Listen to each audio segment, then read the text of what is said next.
ओम श्री गणेशाय नमः। जय श्रीमन्नारायण, जय आदिशक्ति माता। दोस्तों, जैसा कि आप जानते हैं, हम दुर्गा सप्तशती का रोज़ आपको एक अध्याय सुना रहे थे। तो आज हम इस वीडियो में 5 से लेके पूरा 13 अध्याय तक आप श्रवण करेंगे। तो दोस्तों, आइए कथा को प्रारंभ करते हैं। 5वां अध्याय। ऋषि बोले, पूर्व समय में शुंभ और निशुंभ नामक महाअसुर ने अपने बल के मद से इंद्र के तीनों लोकों का राज्य और यज्ञ के भाग छीन लिए। वे दोनों सूर्य, चंद्रमा, कुबेर, धर्मराज और वरुण के अधिकारों को छीनकर स्वयं राज करने लगे। वायु और अग्नि के अधिकार छीनकर तथा देवताओं को हटाकर राज्य से अलग कर दिया। इस प्रकार देवतागण महाअसुर से हारे हुए तथा स्वर्गलोक से पृथक किए हुए अपराजिता देवी का स्मरण करने लगे और विचार किया कि भगवती ने हमें पहले वरदान दिया था कि मैं आपत्ति के समय स्मरण करने पर तुम्हारे संपूर्ण संकटों का नाश कर दूंगी। ऐसा विचार करके समस्त इंद्रादि के देवता हिमालय पर्वत पर जाकर विष्णु माया देवी की स्तुति करने लगे। देवता बोले, देवी महादेवी शिवा प्रकृति भद्रा के लिए हम सब निरंतर नमस्कार करते हैं। रुद्र स्वरूपा नित्या गौरी धात्री ज्योत्सनामयी चंद्र स्वरूपिणी सुख स्वरूपा भगवती को हम निरंतर नमस्कार करते हैं। कल्याणी देवी और सिद्धि रूपा देवी को हम नमस्कार करते हैं। नेत्रिता देवी को हम नमस्कार करते हैं। राजगृहों में लक्ष्मी रूपी तथा सर्वाणी देवी के लिए बारंबार नमस्कार है। दुर्गा, पारा, सारा, सर्व कारणी ख्याति और धूम्र स्वरूपा को निरंतर नमस्कार करते हैं। अत्यंत सौम्य तथा रौद्र रूपा देवी को हम नमस्कार करते हैं। जगत प्रतिष्ठा तथा प्रकृति स्वरूपा देवी को बार बार नमस्कार करते हैं। संपूर्ण जीव मात्र में विष्णु माया नाम से जो देवी कही जाती है उनको नमस्कार है। जो देवी समस्त जीव मात्र में चेतना नाम से कही जाती है उनके लिए नमस्कार है, उनको नमस्कार है, उनको बार बार नमस्कार है। जो देवी समस्त जीव मात्र में बुद्धि रूप में स्थित है उनको नमस्कार है, उनको नमस्कार है, उनको बार बार नमस्कार है। जो देवी संपूर्ण जीव मात्र में निद्रा रूप में वास करती है उनको नमस्कार है, उनको नमस्कार है, उनको बार बार नमस्कार है। जो देवी समस्त जीव मात्र में क्षुधा रूप में वास करती है उनको नमस्कार है, उनको नमस्कार है, उनको बार बार नमस्कार है। जो देवी संपूर्ण जीव मात्र में छाया रूप में स्थित है उनको नमस्कार है, उनको नमस्कार है, उनको बार बार नमस्कार है। जो देवी समस्त जीव मात्र में शक्ति रूप में स्थित है उनको नमस्कार है, उनको नमस्कार है, उनको बार बार नमस्कार है। जो देवी संपूर्ण जीव मात्र में तृष्णा रूप में स्थित है उनको नमस्कार है, उनको नमस्कार है, उनको बार बार नमस्कार है।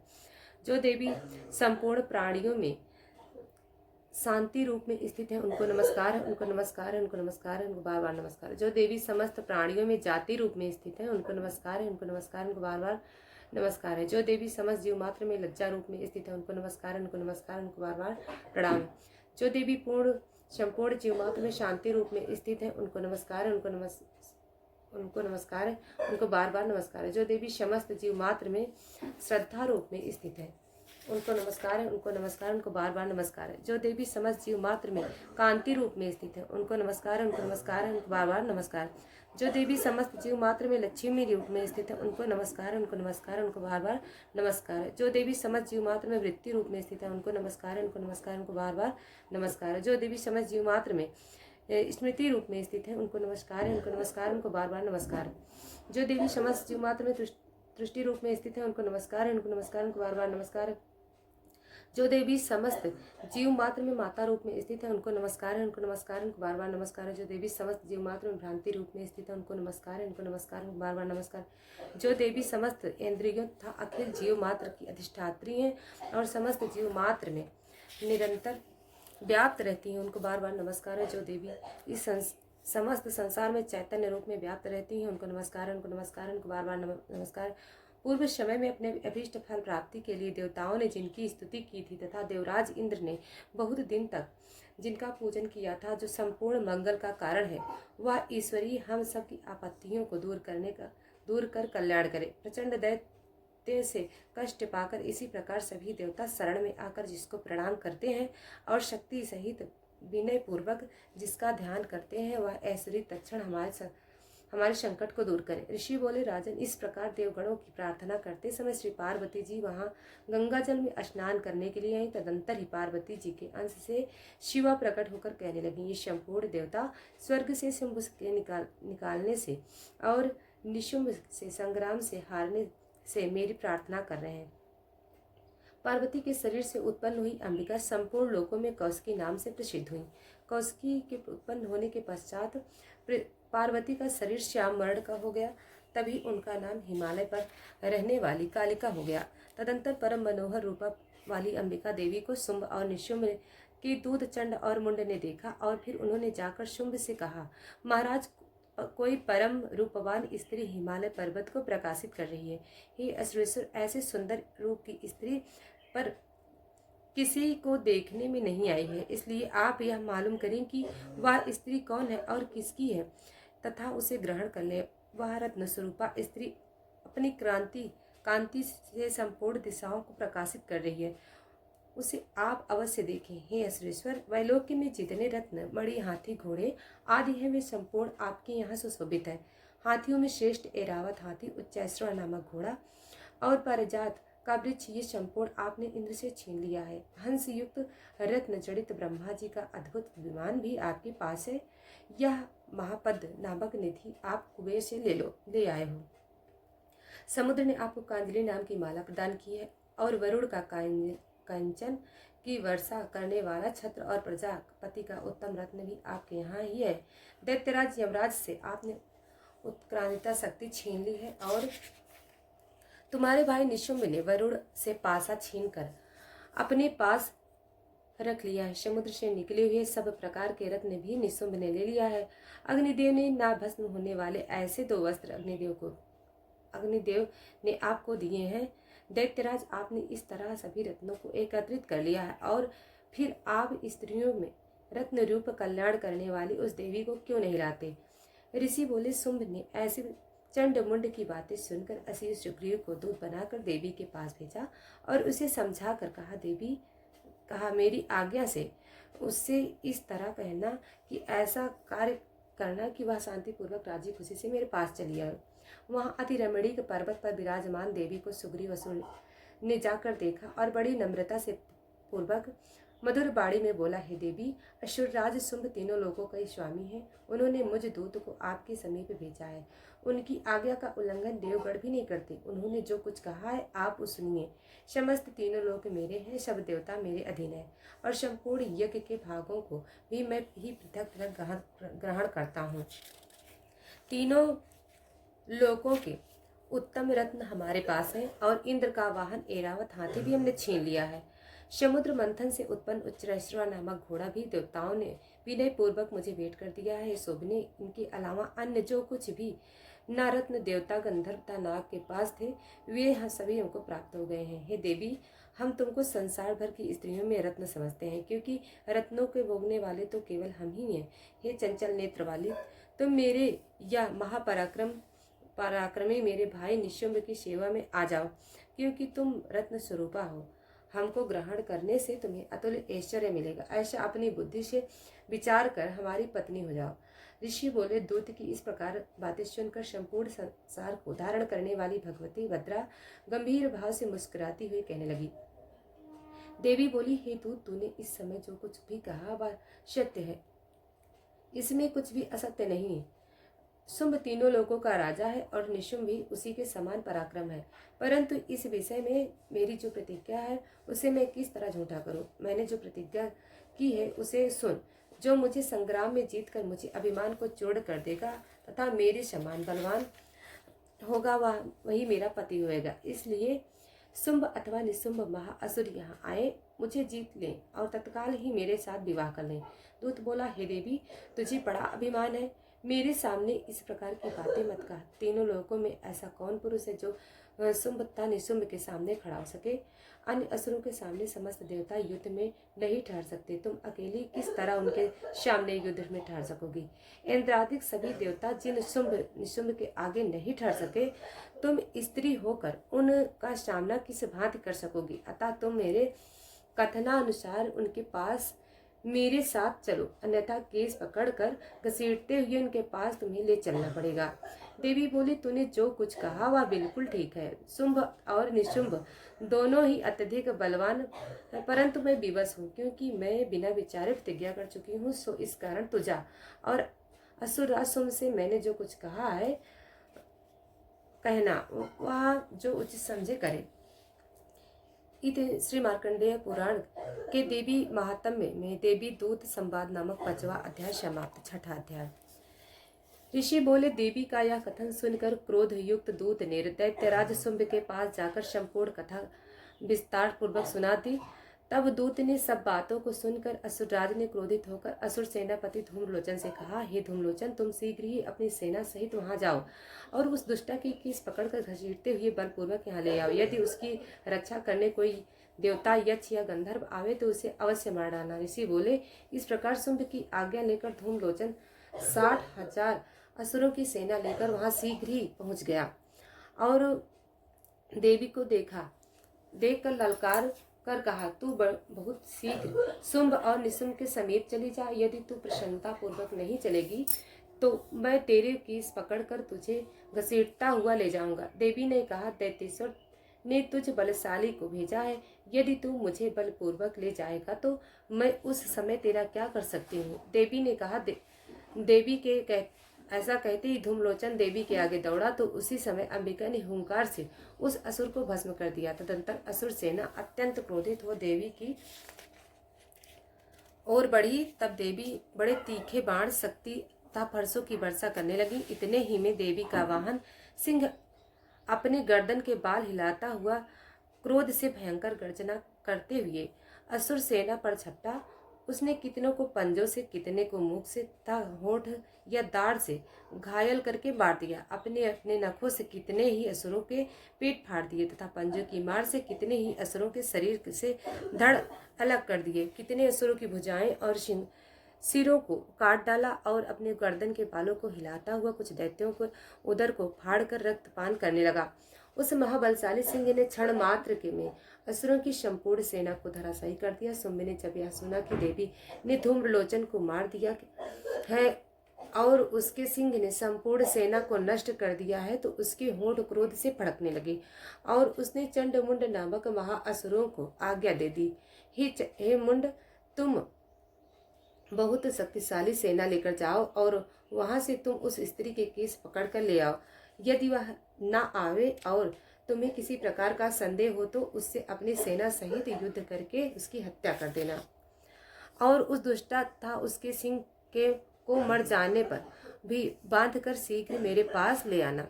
इस श्री मार्कंडेय पुराण के देवी महात्म्य में धूम्रलोचन वध नामक 6ठा अध्याय समाप्त। 7वां अध्याय।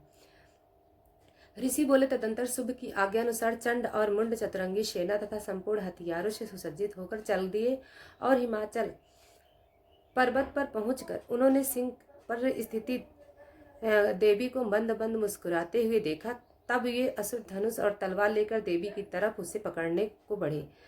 तब उन असुरों को इस प्रकार देख अंबिका ने क्रोध किया तो भगवती का मुख श्याम रंग का हो गया। उनकी टेढ़ी भवें तथा माथे की सिकुड़न था। तत्क्षण ही उसने से तलवार और पासा लिए चीते के चर्म की साड़ी तथा नरमुंड की माला पहने हुए, विचित्र खंडक धारण किए हुए, भयानक सूखा शरीर, हड्डियों की ढांचा व अति लंबे शरीर वाली जीभ को मुख से लपलपाते हुए, भयंकर लाल लाल आंखें जो भीतर की को घुसी थी, ऐसी भयंकर विकराल मुखी काली प्रकट हुई। उनके भयंकर शब्द से सभी दिशाएं गूंज उठी। वह देवी असुरों की सेना पर टूट पड़ी और असुरों को भक्षण करने लगी। पाशर वृक्षक अंकुशधारी महावत योद्धा और घंटा सहित हाथियों को हाथ से पकड़कर मुख में डाल लेती थी। इसी प्रकार घोड़े, रथ तथा युद्ध करने वाले सारथी समेत योद्धाओं को पकड़ कर मुख में डालकर दांतों से चबा रही थी। किसी को केस को पकड़कर, किसी के गर्दन चबाकर, किसी के पांव से कुचलकर, किसी की छाती से धक्का देकर मार दिया था। उन दैत्यों के द्वारा फेंके गए अस्त्र और महाअस्त्रों को अपने मुख से फाड़कर, दांतों से चबाकर छोड़कर डालती थी। इस प्रकार दुष्टात्मा बड़े शरीर वाले असुरों की समस्त सेना में कितने को तलवार से, कितने को खड्गवाज से मारा और कुछ दैत्य को दांतों से अग्रभाग से मार डाला। देवी के द्वारा क्षण मात्र में ही असुरी सेना का विनाश होते हुए देख चंड और मुंड भयंकर नेत्र वाली काली के सम्मुख बड़ी शीघ्रता से आया और उसने महाभयंकर बाणों की वर्षा करके तथा मुंड ने हजारों चक्र फेंककर भयंकर नेत्र वाली देवी को ढक दिया। काली देवी के मुख से में प्रवेश करते ही वे चक्र इस प्रकार सुशोभित हो रहे हैं मानो बादलों में सूर्य के बहुतेरे मंडल प्रवेश कर रहे हैं। तदंतर अत्यधिक क्रोधपूर्ण होकर भयंकर गर्जना करते हुए काली देवी ने विकट अट्टहास किया। उस समय मुख में दांतों की प्रभा से अति उज्ज्वल दिखाई पड़ती थी। फिर देवी उठकर अहम शब्द का उच्चारण करती हुई तलवार लेकर महादैत्य चंड के पीछे दौड़ी और उसका केस पकड़कर खड्ग से सिर काट दिया। चंड को मरा देख मुंड भी देवी की तरफ दौड़ा तो क्रोध युक्त हो देवी ने उसे भी तलवार से मारकर धरती पर डाल दिया। चंड और मुंड को मरा हुआ देखकर शेष बची हुई सेना वहां से भाग निकली। तत्पश्चात चंड और मुंड के सिर को लेकर काली देवी चंडिका देवी के समीप गई और विकट अट्टहास करके बोली, महापशु असुर चंड मुंड को संग्राम में मैंने हरा दिया। अब आप इस युद्ध को यज्ञ में शुंभ और निशुंभ को मारना। ऋषि बोले। चंड और मुंड दोनों के सिरों को लाते हुए देख काली देवी ने कारणी देवी मधुर शब्दों में बोली, हे देवी, तुम चंड और मुंड दोनों महासुरों को मारकर मेरे समीप ले आई हो। इस कारण आप इस संसार में चामुंडा देवी नाम से विख्यात हो जाओगी। इति श्री मार्कंडेय पुराण के देवी महात्म्य में चंड मुंड वध नामक 7वां अध्याय समाप्त। 8वां अध्याय। ऋषि बोले। 8वां अध्याय। ऋषि बोले, जब चंड और मुंड महाअसुरों का देवी ने बहुत सी सेना सहित संहार कर दिया तो असुरेश्वर प्रतापी शुंभ ने अत्यंत क्रोध से अपनी संपूर्ण सेना को संग्राम के लिए कूच करने का आदेश दिया और बोला, आज 86 उदायुद्ध असुर से सेनापति और 84 कंब असुर सेनापति अपनी अपनी सेना को लेकर संग्राम को जामे। कोटिवीर नाम वाले असुर के पश्चात कुल धूम्र वंश में उत्पन्न हुए 100 कुल कालक दौहर्द मौर्य वंशी तथा कालकेय वंशी असुर युद्ध में लड़ने के लिए मेरी आज्ञा से शीघ्र चले जाएं। भयंकर शासक असुरराज शुंभ ऐसी आज्ञा देकर कई हजार महासेना को अपने साथ लेकर युद्ध को चल दिया। उसकी भयानक सेना को चंडिका देवी ने अपनी ओर आते देख धनुष की टंकार से पृथ्वी और आकाश को गुंजा दिया। हिंद्रिप तदंतर सिंह ने भी भयंकर गर्जना की और चंडिका ने अपना घंटा बजाकर दोना शब्द कर दिया। धनुष की टंकार सिंह की दहाड़ और घंटा के बजने से इतना शब्द हुआ कि चारों दिशाएं गूंज उठी। इस प्रकार के शब्द को सुनकर असुर सेना ने देवी सिंह तथा काली के चारों ओर से घेर लिया। हिंद्रिप इसी समय दैत्य के संहार करने तथा देवताओं के कष्ट निवारण के लिए ब्रह्मा, शंकर, स्वामी कार्तिकेय, विष्णु तथा इंद्रादिक देवताओं के शरीर से शक्तियों को उत्पन्न होकर उन्हीं के समान रूप, बल, पराक्रम, आभूषण और वाहन से युक्त होकर चंडिका देवी के समीप शीघ्र ही असुर से युद्ध करने के लिए आई। हंस युक्त विमान में बैठकर रुद्राक्ष की माला पहने हुए, कमंडल लिए हुए ब्रह्मा की शक्ति आई, इसलिए उनका नाम ब्रह्मणी हुआ। शिव जी की शक्ति वृषभ पर सवार होकर त्रिशूल को हाथ में लिए हुए महानाग का कंकड़ और चंद्र रेखा से सुशोभित हो वहां आई। स्वामी कार्तिकेय की शक्ति कौमारी अंबिका देवी ने उन्हीं के समान स्वरूप धारण करके मोर पर बैठकर शक्ति के लिए असुरों से युद्ध करने को वहां आई। भगवान विष्णु की शक्ति गरुड़ पर बैठकर शंख, चक्र, गदा, सारंग, धनुष और खड्ग को हाथ में लिए हुए वहां आई। यज्ञ 12वां की शक्ति 12वीं सुंदर शरीर को धारण किए हुए वहां आई। नरसिंह भगवान को नरसिंह शक्ति के समान शरीर धारण किए हुए वहां आई, जिनके गर्दन केस हिलने से आकाश में संपूर्ण तारागण हिलने लगते थे। वज्र को लिए सहस्त्र नेत्र वाली इंद्र की इंद्रिय शक्ति एरावत हाथी पर सवार होकर युद्ध में आई। फिर देव शक्ति सहित चंडिका देवी से महादेव जी ने कहा कि देवी की मेरी प्रसन्नता के लिए तुम इन असुरों का विनाश करो।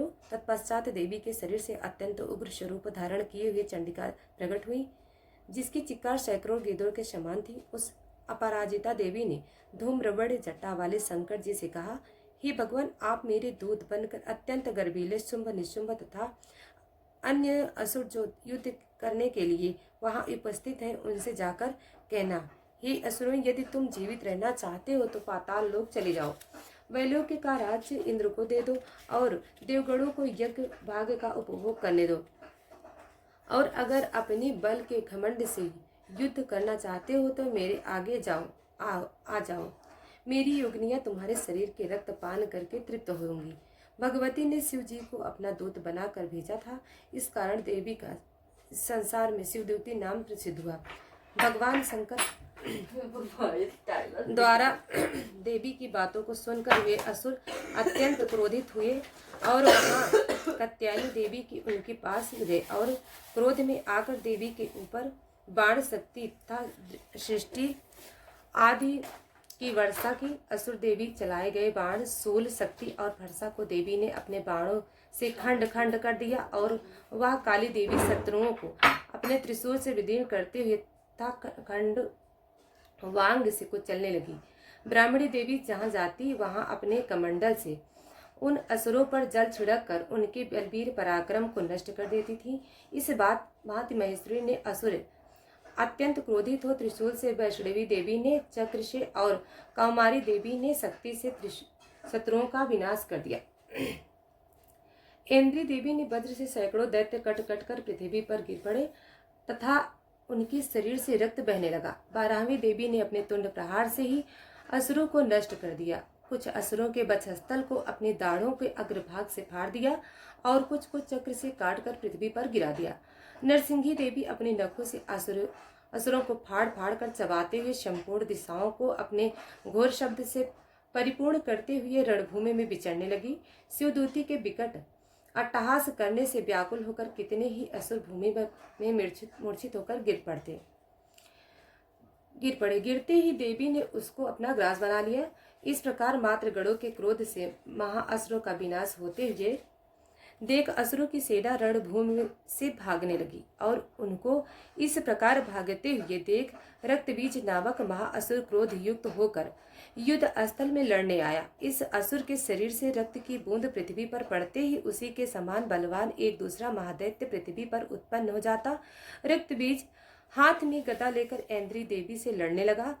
तब देवी ने वज्र से उस पर प्रहार किया। तदंतर वज्र प्रहार से लगते ही शरीर से बहुत सा रक्त गिरा और उससे जितनी शक्ति की बूंदें पृथ्वी पर गिरी उतनी ही संख्या से उसी के समान स्वरूप और पराक्रम वाले वीर असुर उत्पन्न हो गए।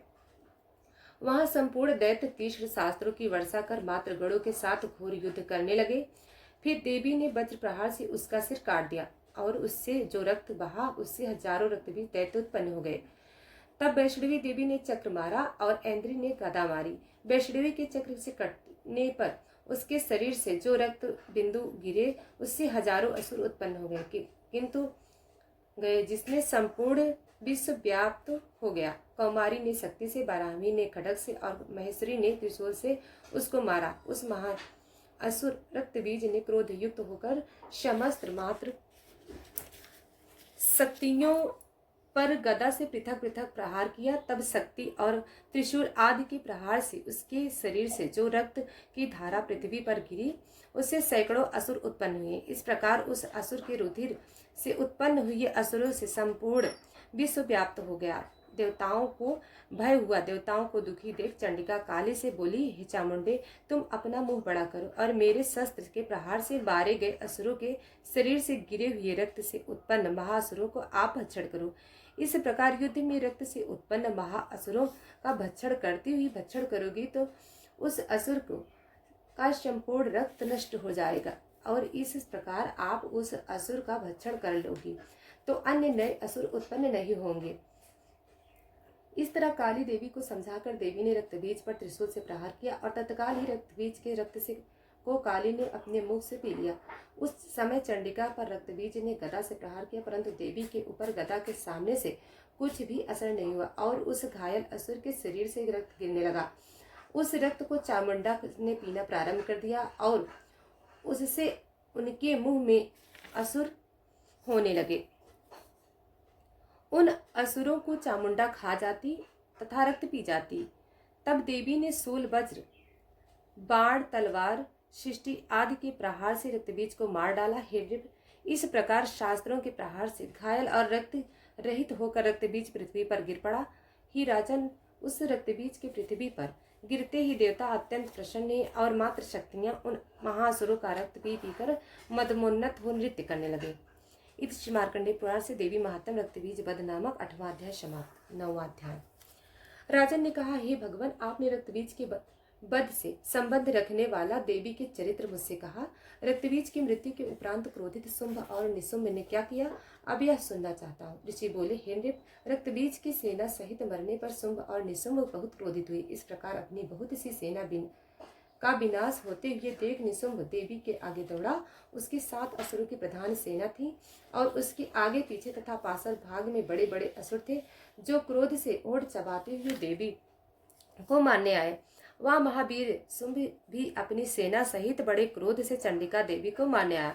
तदंतर देवी के साथ शुंभ और निशुंभ का भयंकर संग्राम हुआ और उन असुरों ने मेघ के वर्षा के समान बाणों की वर्षा की। उनके द्वारा छोड़े गए बाणों को चामुंडा ने अपने बाणों से काट दिया और अपने शस्त्रों की वर्षा कर उन शस्त्रों को घायल कर दिया। निशुंभ ने तीर खड़ग तथा चमकती ढाल से देवी के सिंह के मस्तक पर प्रहार किया।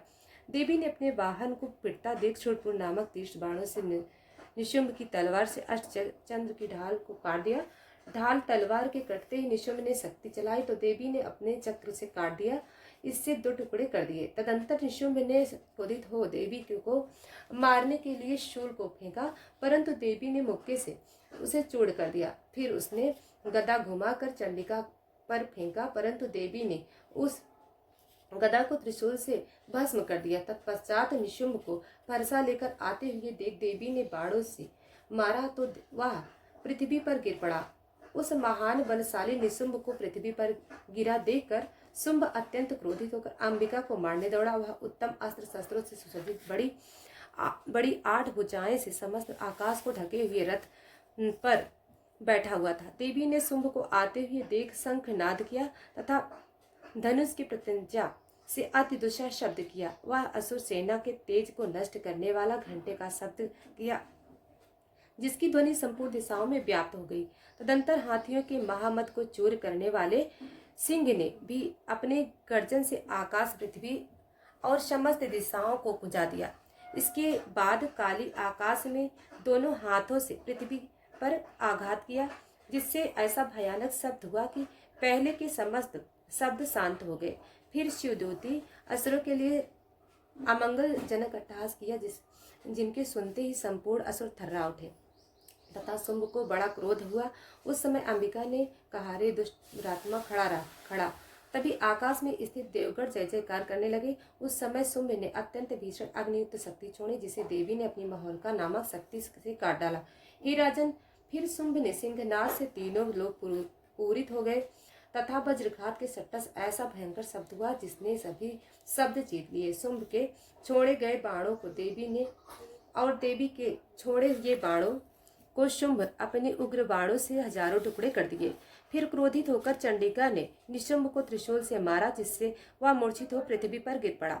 इतने ही में निशुंभ की मूर्छा दूर हुई और उसने धनुष लेकर बाणों से देवी काली और सिंह को घायल कर दिया। फिर उस असुर राज ने 10,000 भुजाएं बनाकर चक्रों तथा बाणों से देवी को आच्छादित कर दिया। तदंतर भगवती दुर्गा ने क्रोध युक्त हो अपने बाणों से सब चक्रों तथा बाणों को काट डाला। फिर असुरराज निशुंभ बड़ी शीघ्रता से गदा लेकर देवी को मारने दौड़ा। आती हुई गदा को देखकर चंडिका ने उसे अपनी तीक्ष्ण धार वाली तलवार से काट डाला। फिर उसने त्रिशूल उठा दिया। देवताओं के दुख को पहुंचाने वाले निशुंभ शूल हाथ में लेकर आते हुए देख तत्काल ही चंडिका ने उसके हृदय में अपना शूल मार दिया।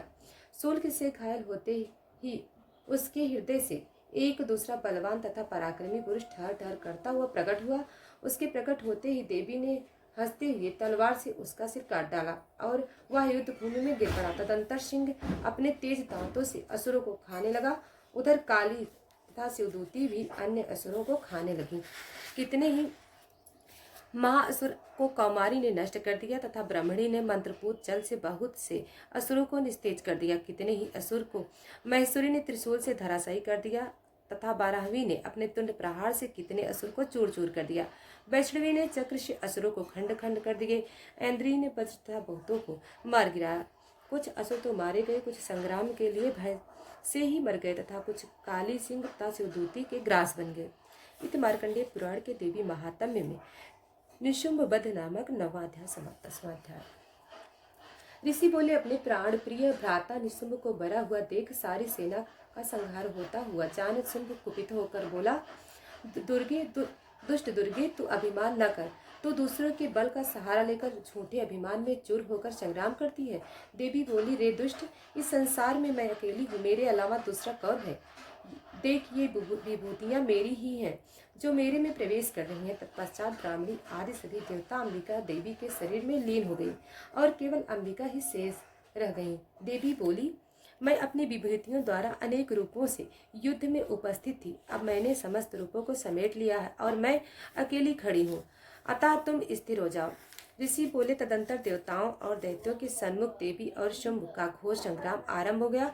बाणों तथा अस्त्र शस्त्रों की वर्षा से उन दैत्यों का संग्राम सब लोगों के लिए बड़ा भयानक प्रतीत हुआ। देवी के छोड़े हुए दिव्य अस्त्रों को शुंभ अपने अस्त्रों से काट देता था। इसी प्रकार शुंभ के छोड़े हुए दिव्य अस्त्रों को परमेश्वरी अपने उग्र हुंकार से काट डालती थी।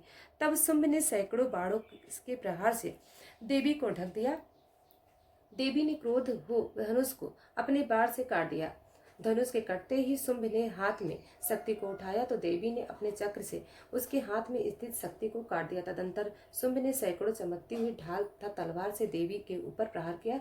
चंडिका ने अपने तीक्ष्ण बाणों को उसकी सूर्य के सट्टस चमकने वाली ढाल तलवार को भी काट डाला। तब शुंभ के घोड़े और सारथी मारे गए और धनुष टूट गया तो वह घोर मुग्दर लेकर अंबिका को मारने दौड़ा। फिर देवी ने उस मुग्दर को भी अपने तेज बाण से काट दिया। तब इस असुर ने बड़े वेग से देवी के वक्षस्थल में एक मुष्टि प्रहार कर दिया तो देवी ने भी उसके वक्षस्थल में एक घूंसा मारा।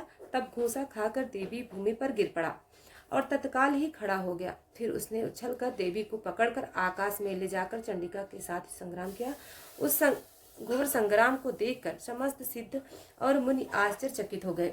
इस प्रकार अंबिका के साथ असुर का बहुत समय तक युद्ध हुआ। फिर देवी ने उसे ऊपर को उठाकर फिराया और पृथ्वी पर पटक दिया। तदंतर उस असुर चंडिका को बड़ी तेजी से घूंसा मारने दौड़ा। अब उसको अपनी तरफ आते देख देवी ने शूल से उसकी छाती को छेद कर दिया, उसे पृथ्वी पर गिरा दिया। वह देवी के शूल से घायल होकर मर गया। उसके पृथ्वी पर गिरने से समुद्र, द्वीप, पहाड़ तथा संपूर्ण पृथ्वी कांप गई। उस दुष्ट असुर के मरते ही सारा विश्व संपन्न हो गया और आकाश निर्मल हो गया। जो पहले अनिष्ट सूचक मेघ और उत्कापात होते थे वे शांत हो गए। नदियां भी ठीक मार्ग से बहने लगीं। उसके मरते ही समस्त देवगण प्रसन्न हुए और गंधर्व सुंदर गान करने लगे तथा अन्य गंधर्व बाजे बजाने लगे और अप्सराएं नृत्य करने लगी। निर्मल वायु बहने लगी तथा सूर्य की प्रभा उत्तम हो गई। यज्ञादिकों की अग्नियां जो शांत हो गई थी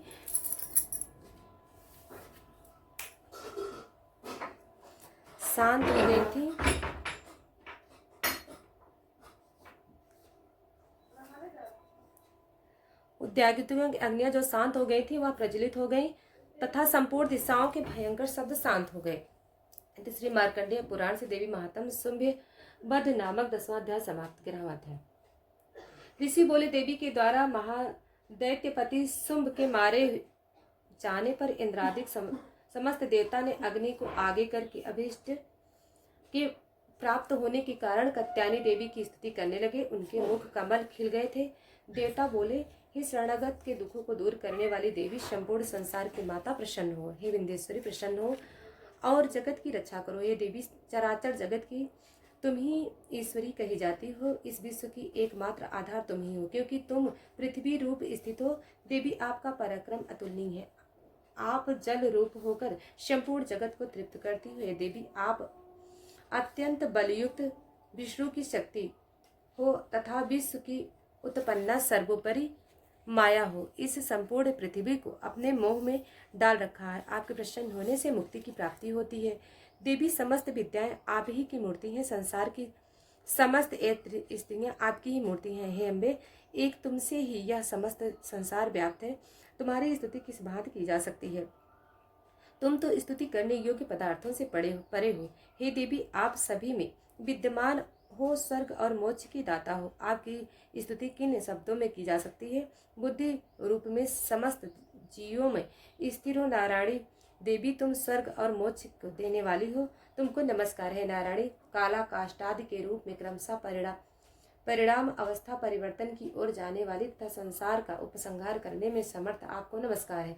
हे समस्त मंगलों को देने वाली, हे शिवे, हे स्वार्थ सिद्धि को देने वाली, हे शरणागत वत्सला, हे त्रिनेत्री, हे गौरी नारायणी आपको नमस्कार है। सृष्टि का पालन और संहार शक्ति स्वरूपा सनातनी, हे गुणाश्रय, हे गुणमयी, हे नारायणी आपको नमस्कार है। शरणागत तीन दुखियों को दुख को हरण करने वाली तथा सबको रक्षा करने वाली नारायणी आपके लिए नमस्कार है। हुँ हंस विमान में बैठने वाली, हे ब्रह्मांडी स्वरूप धारण करने वाली, हे कुसुमों के जल का प्रोक्षण करने वाली नारायणी आपको नमस्कार है। महेश्वरी रूप से त्रिशूल चंद्रमा और सर्प को धारण करने वाली तथा महावृषभ पर बैठने वाली नारायणी देवी आपको नमस्कार है। मोरों और मुर्गों से घिरी रहने वाली तथा महाशक्ति धारण करने वाली कौमारी रूप धारणी निष्पापी नारायणी आपको नमस्कार है। शंख चक्र गदा और शारंग धनुष तथा उत्तम आयुधों को धारण करने वाली वैष्णवी स्वरूपी आप प्रसन्न होइए।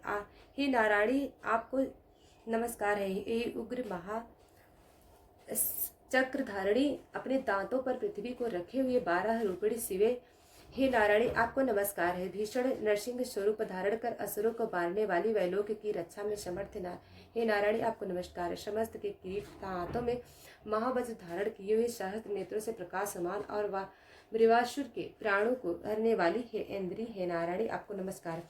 हे शिवदूती स्वरूप के दैत्य की महती सेना का संहार करने वाली, हे घोर रूपे, हे महानारायणी आपको नमस्कार है। दाढ़ों के कारण विकराल रूप वाली, मुंड माला से सुशोभित मुंड असुर को मारने वाली, हे चामुंडे, हे नारायणी आपको नमस्कार है। हे लक्ष्मी लज्जा महाविद्या श्रद्धा पुष्टि श्रद्धा ध्रुवा महारात्रि महाविद्या रूपी नारायणी आपको नमस्कार है।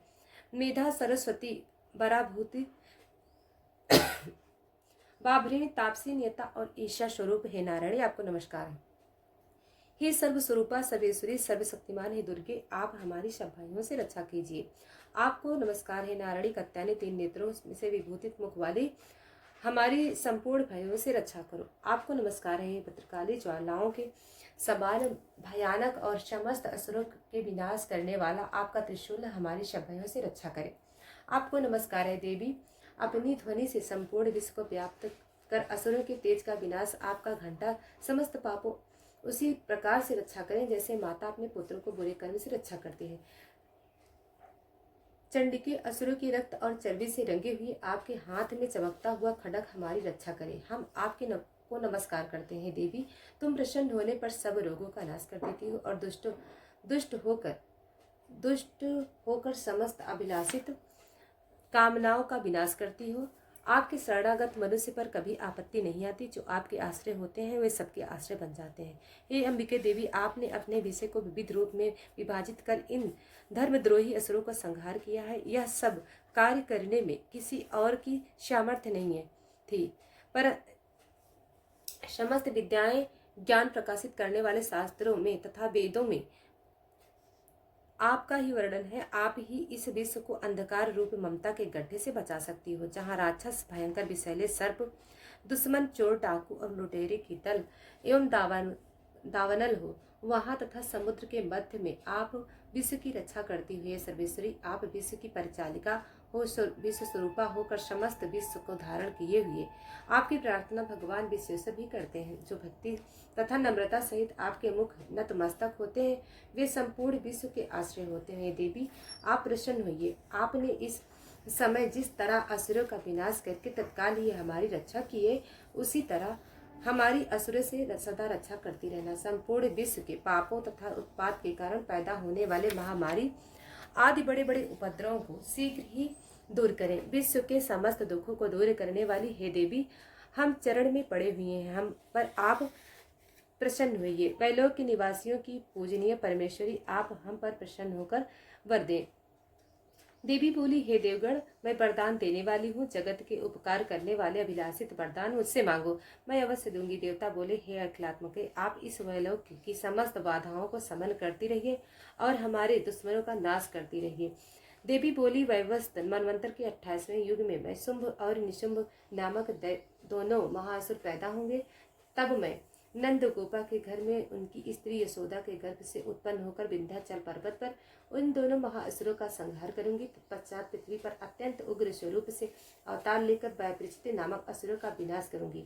उन वैपरीचित नामक महाअसुरों का भक्षण करते समय मेरे दांत अनार के फूल के समान लाल लाल दिखेंगे। उस समय स्वर्ग से देवता और मृत्युलोक से मनुष्यगण मेरी निरंतर स्तुति करते हुए मुझे रक्तांबिका नाम से पुकारेंगे। फिर पृथ्वी पर 100 वर्ष तक अनावृष्टि के कारण मुनियों की प्रार्थना करने पर मैं बिना गर्भ के पृथ्वी पर उत्पन्न होंगी।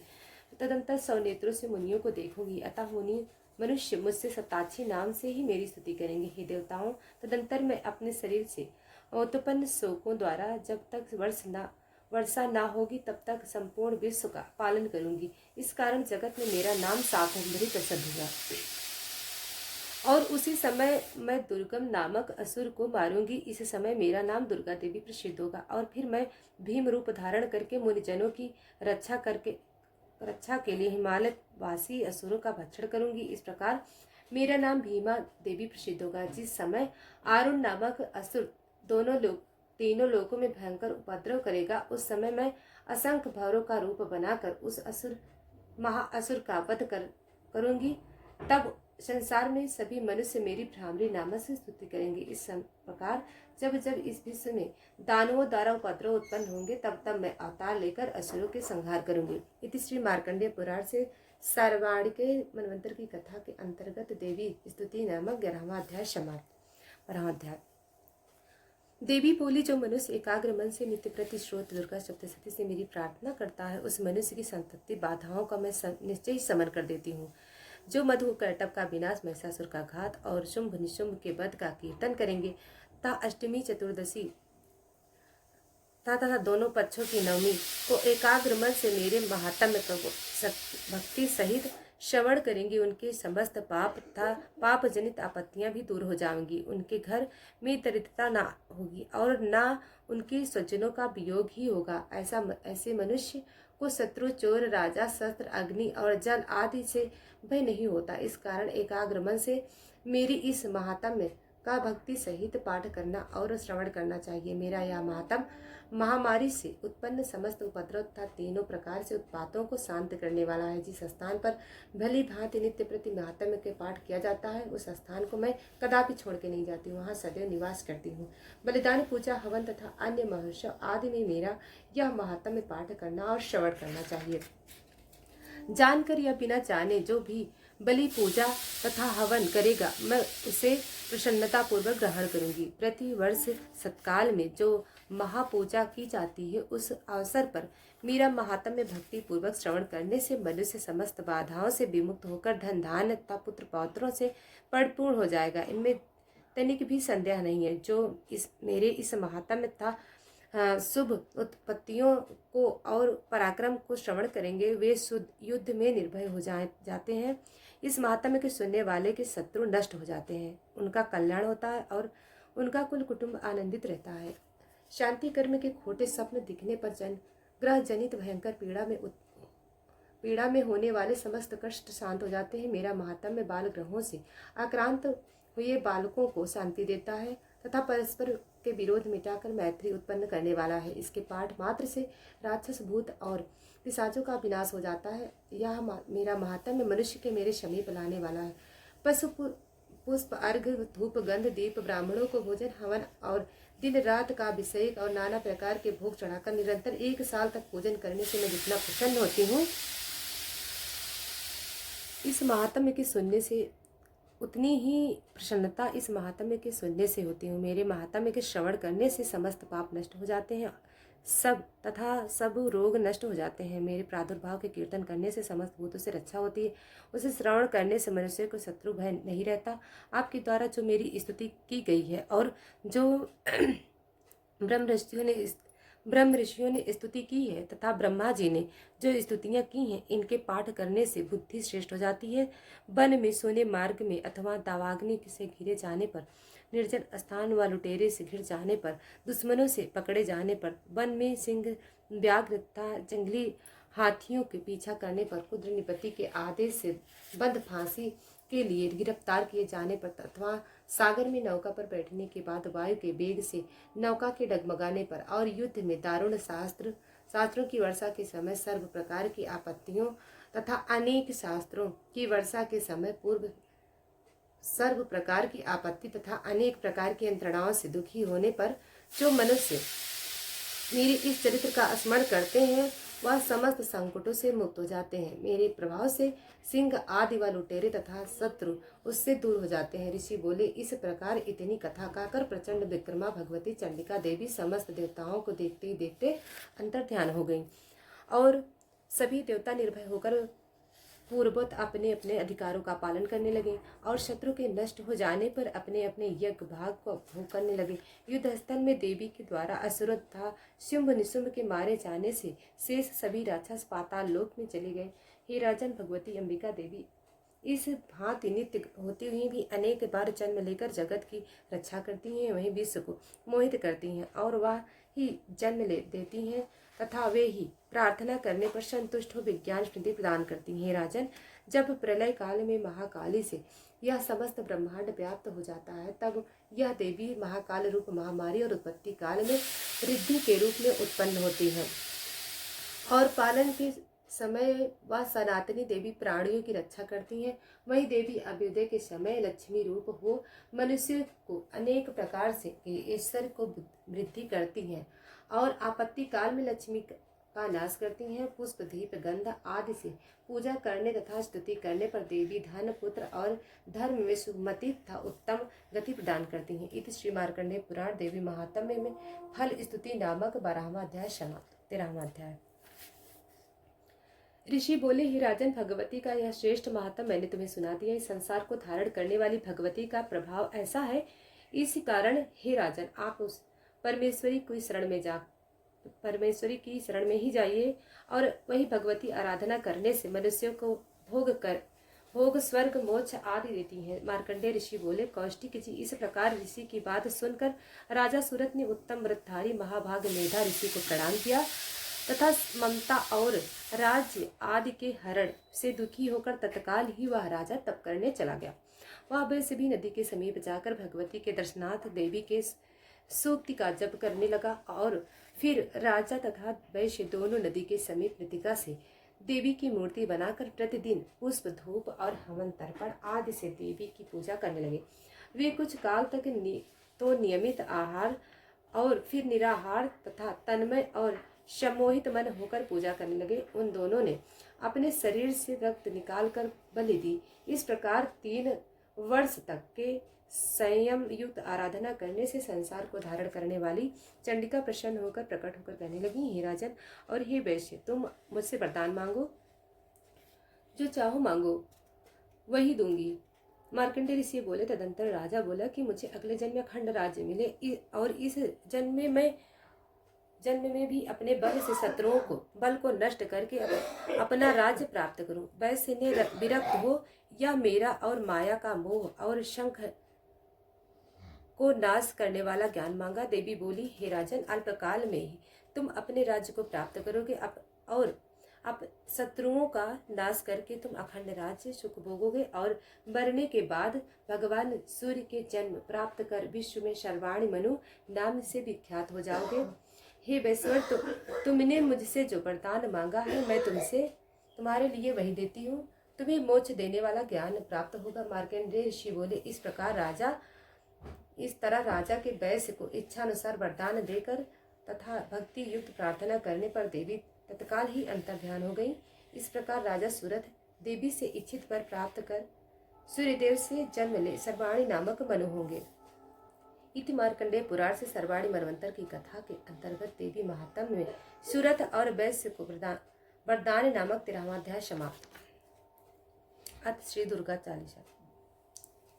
नमो नमो दुर्गे शुकन्नी, नमो नमो अम्बे दुखरणी, निरंकार है ज्योति तुम्हारी, तिहु लोक फैली उजियारी, शशलार मुखमा विशाला नेत्रलाल विकटी विकराला रूपमा को अधिक शिवाय दरस कर जन अवशुभ पावे। तुम संसार शक्ति लेकी न पालन हेतु अनंत अन्नपूर्णा हो जगपाला, तुम ही आदि सुंदरी वाला, प्रलयकाल समनाशनहारी, तुम गौरी शिव शंकर प्यारी, शिव योगी तुम्हें जिसका ब्रह्मा विष्णु तुम्हें निध्यावें।